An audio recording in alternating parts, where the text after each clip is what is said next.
In Salisbury axles, the carrier is integral with the axle housing. A removable cover at the rear gives access to the final drive components.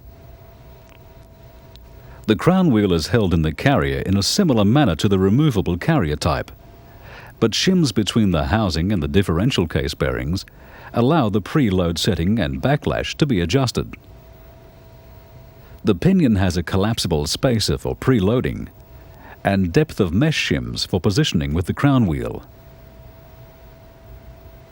Hypoid bevel gears require special lubricants to withstand the high loads between the teeth. In light vehicle applications, the wheel end of the axle shaft is normally supported by one bearing in the axle housing. This is called a semi-floating arrangement. The axle shaft supports the vehicle mass and transmits driving torque.